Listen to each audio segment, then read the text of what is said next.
Good. These are good donuts, Obotai. Anyway, this week, this past Shabbat was Parashat Vayeshev, and there's a lot to learn. It's not really a parasha, more a shiur in the parasha, more of something, maybe a moral for us to take, especially for those days. For our days today. We all know that it says Vayeshev Yaakov. Yaakov thought he's going to be all settled down, Akol Tov Veyafeh, Yalla Kapatz Alav Rugzo Shel Yosef, right? All of a sudden the problem with Yosef started. Let's not get into the parenting issues here and so on and so forth. But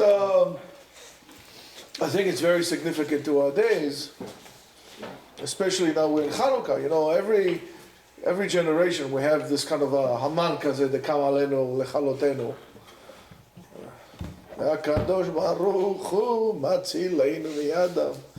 That's a thing. Look, Rabotai, we thought everything is okay. Donald Trump is elected. Mashiach ben David, Mashiach ben whatever. Kind of garbage like this that people babble. And so on. You know what I'm saying?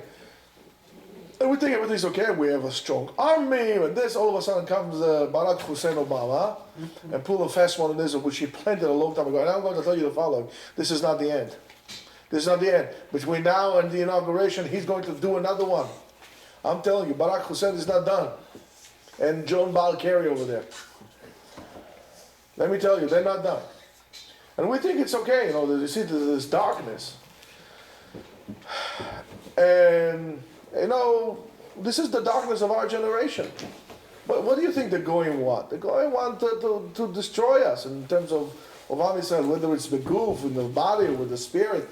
They want to destroy us. So how are we going to deal with this? How are we going to deal with such a thing? I'm going to tell you how we're going to deal with it. Viva la revolución. That's how are we going to deal with this? It's very simple. Let's look at Yosef, what happened to him.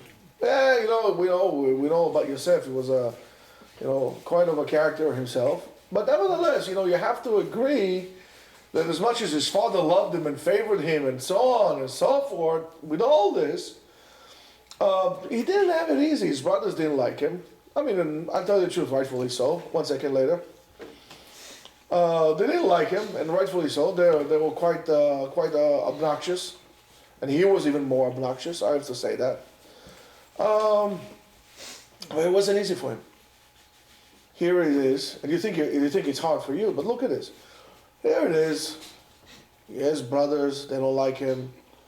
His father's trying to make him the favorite, he was the favorite. Still doesn't work. They sell him, they put him in a pit. They sell him to the Ishmaelim. They rip his kotonet pasim, his garment, they dip it in, it's like this, they won't send a search and rescue to find him, no Delta Force, nothing, he's gone, finished. Then he's being sold, he goes he's sold to the Egyptians, and Potiphar gets him, he does well, Baruch Hashem, he's a slave, but he does well. But this is all the stories of Yosef. We could, in a way, take it and put it on us as a nation, and as individuals, but as a nation too. That's why I'm not talking to you about last week's parasha. I'm talking about what is happening today. Mm-hmm. So he was a slave, but he was doing well.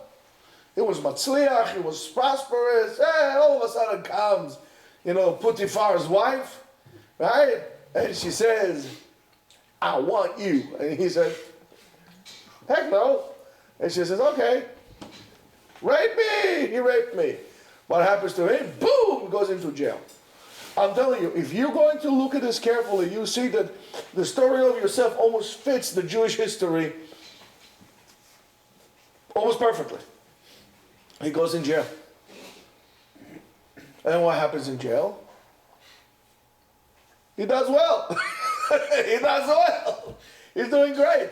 And all of a sudden we have those two chevre, Sarah Mashkin and Sarah Ofeim.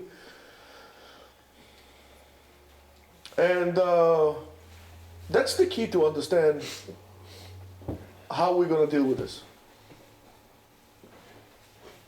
Yosef could have said there, he said, oh wow, why me? Why me? My life don't matter. Wow, cry. Why is it happening to me? Why is it, look, we have 3 different types of donuts for you. You can officially OD on donuts. And that's what we do. Why? Why did it happen to me? Why this is happening to me? Why did the 6 million die in the Holocaust? Why do we have retarded kids? Why do we have autistic kids? Why this one has cancer? I know my father has cancer. He's not doing well, right? Baruch Hashem is going to do better, but he's not doing well. Did I ever ask why he has it? What kind of stupid question is that? Why? We all want to know why. I'm going to ask you something. If I'm going to ask you why you do this over that, you're not going to be able to answer me. And you want to know and understand why those things happen in the world of God, that's what happens. It's not for you to know. When you ask yourself, why is this happening to me? Why me? Oh, wait, oh, wow. You're sitting there in self-pity and doing absolutely nothing, and you become bitter and miserable and then not a nice person, and you actually end up doing absolutely nothing. Why is it happening to us? Why doesn't the world like us? So let's be like all the goyim. Let's do this. Same-sex marriage. Let's love the Arab. The heck with this. I'm tired of this. You have no Jewish pride. So you don't know what to do. I'm going to tell you what to do. Look at Yosef. So there's 2 chevra put in the jail. Sarah Tabachim and Sarah Mashkim. No, sorry, Sarah Ofim and Sarah Mashkim. And he sees them like this. One day Yosef goes to them, hey guys, what's up with you? We had bad dreams. All right, how can I help? That is the key. How can I help? What could I do? It's not why is it happening to me. You see, it's good to ask questions. The quality of your life, I'm going to tell you a secret here. Remember that, Sam? The quality of your life will be determined by the quality of the questions you ask. So instead of asking yourself, why is it happening to me? It says, what can I do about it? Is there anything I can do about it?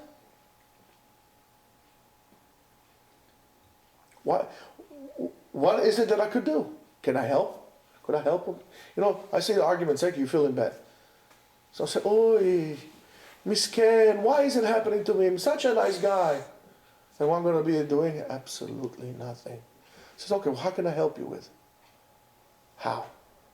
What could I do? Is there anything for me to do? Can I make you feel better? Can I make my situation better? Let me do something. When I'm not connected to an action, there is death, spiritual death. You always have to be connected to an action, to be able to do things. Mimele. In any case, things will happen. When things will happen, there's a good chance for you that something good will come out of it. But when you're sitting down doing absolutely nothing, that's what it is. The same thing with the state of Israel. Oh, why? It's very simple. This is a situation for whatever reason, right? And now is what are we going to do? What are we going to do? Are we going to sit there on the side and just wait for the UN to accept us? They're never going to accept us. As far as the United Nations is concerned, we Chas v'Shalom could be wiped off the face of the earth and they won't even blink an eye. You think if Chas v'Shalom, God forbid, there will be even, such refugees from Israel anywhere in the world, you think they're going to let us in? They're not going to let us in. They're going to shoot the boat so we'll sink. So what are we going to do about it? Well, first of all, we have to act like a nation. And we have to help one another. And where we don't help one another, we don't bring the light out to the world. When we don't bring the light out to the world, there's darkness. And when there's darkness, you don't know what comes into darkness. First of all, what happens with darkness is complete anxiety. You don't know what it is. I'm going to put you in a dark room. Say, come on, go walk a little bit. No, man, I'm scared. I'm scared. I'm afraid. Darkness. I don't know. I'll turn the light on for you. You say, it's okay. It's not a problem. It's all good. Empty space. I'm not going to fall. No animals. No monsters. You develop an anxiety. You don't know the unknown. When you have an anxiety, it means that you are not involved in pursuing something, some kind of a positive action. You feel overwhelmed. It's like this tidal wave coming up top of you. Whoa! So what are you going to do?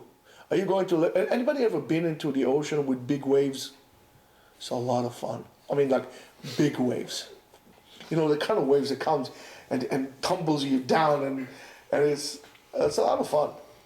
So what are you going to do when the big wave comes? You could do a few things. You could sit there and then the wave comes, and let me tell you, we used to do that as kids. We used to stand like this, and then the waves comes and it throws you and you tumble. It's like it's not like this. It's like I don't know how to describe it. It's like you flip and you fall. The head's over. It's like you're inside a blender. Or you could surf the wave, right? Or you can jump head first into the wave, because the wave is coming, you're going right underneath it, and then you're coming out on the other side of the wave and you're all fine. So it doesn't make a difference what's better, to jump in or to surf. No, everything to the circumstances. You know, you have to adjust yourself to the circumstances. So I need to adjust myself to what the situation is and try to make the best out of it. I can actually have a lot of fun. But if I sit there, the wave comes and it takes me and it kills me. Because you can't stop. You can't stop. And that is what's happening to us. And is this going to stop? No, believe me, it is not going to stop. And what Netanyahu is doing now, you know what? Maybe a little too late, but it's not a bad thing. He's actually showing that, listen, yes, your big countries, Britain and France and Spain and the United States and Ukraine. Okay, but guess what? I don't want to talk to you. I don't feel like talking to you now. And you think that Israel is the only one who needs those countries. No, those countries need Israel also. You need to know how to market yourself. And we haven't marketed ourselves appropriately. The Jews in Israel, they think that if they're just going to give everything to the Goyim, it'll be okay. And it's not. If there's going to be peace in Eretz Israel, no, there's not going to be peace in Eretz Israel, as long as we are not doing what we're supposed to be doing. And what we're supposed to be doing is follow the ways of Hashem. It says in the Torah, I told you this before, we spoke about it previously in the past. I mean, if we are so smart, such a smart group of people, I think we should give it a shot. Let's give it a shot. For 1 year, we'll do exactly what the Torah says. If things are not better, let's go back to what we're doing. HaKadosh Baruch Hu says, if you're going to keep my mitzvot and my chukim, I'm going to give peace in the land. So that's the only way it's going to be peace. And that's the secret of Chanukah. In the darkness, when you don't know what it is, if you just say, for example, guys, don't worry about it, let's hold hands, we'll walk through the darkness together. Because if one will stumble, the other ones will be able to help him, and they will not get hurt. But if we're all walking alone in the darkness, we're all going to get hurt one way or another. We can tremble one another, and we could stampede one another, and we're all going to get hurt. So we're supposed to help. And the question is, again, the question that should be asked when in a situation like we are, in darkness, when everybody is against us, is, what could I do for you? Not what you could do for me. What could I do for you? Is there anything I can help you? And that's the secret of Chanukah. That's the secret of turning the little light, little menorah, little candle you could see from miles away. That every window, that there is a menorah, you know there's a Jew there. You're not alone, there's a Jew there. You walk in neighborhoods, say, oh, Baruch Hashem, there's a menorah. If something happens, I know I can go to this house. There is a Jew there. You're not alone.